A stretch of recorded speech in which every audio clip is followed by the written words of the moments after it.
Petsay. Aqui é escape com cortando Petsay. Minha boca vlav. Mais uma.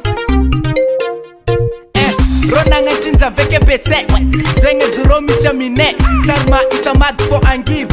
Mizali manega for tikiv. Lo sumbala nga tita mumbole.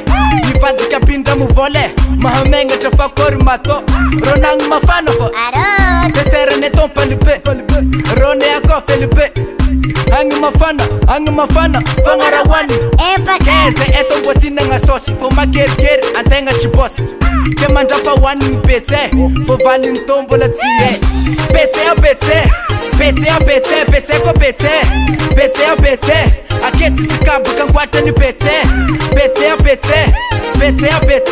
ko Petsay. Iskwachi malani no Caravanda ntenga fof boss. Avais fatsimina nga sauce. Efa veta tina velumbade.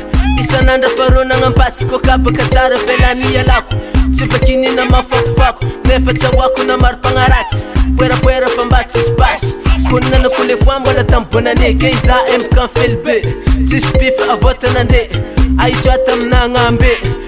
Boss ambara solution. Faza titosa mino. Nefizete na pazi na mafito mazambila za itadi. Petsay.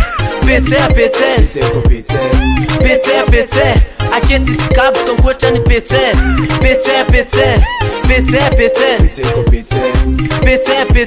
Escute malano no mandana model. Mi patra pia fote mande bis. Saja 50 shangutanya Willis. Cara inga taxi tsima yetis. Bokamina viavi mihina rongis. Zahe Foni ne Petsay, kantia Petsay. Atiro na sosi la ete ngadari. Na ena mala nga futube Makari. Makari? Simetu matilaza yuwanza nga ari. Kanangara kahana za tianzama. Sibeta za hema isama. Amzike Angatinza hangi mafana. Romi fandimbe nga tivila nyine. Fosenge za tora magaga. Olu mitali ketsina nga Petsay. Petsay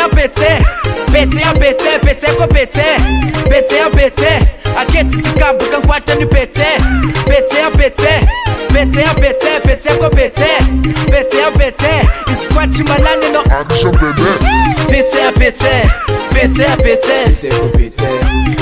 Petsay.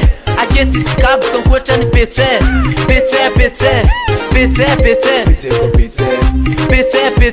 Iskwachi malano no mandiana moderne. Biko bad kuzingzingine msiko. Safikeza de para zero. Dema kanande chetefa chi ende Petsay kara wanya mareng. Andre mbo mempesa koko. Ligi na boso rotia kula zeng. Bebe zazatadi avangadi. Ganchi ya Petsay po zamboli tadi. Aketi suruge One for Petsay. Saka vyambaro no komo. Famo vambo na plus du temps. Kofatine nyang mafana. Kalataron mafana. Rubia angampati. Wani nga fonyi ndeti stomas. Petsay ko Petsay. Aketi sikabu kankwata ni Petsay. Petsay. Iskwachi malano no mandiana model.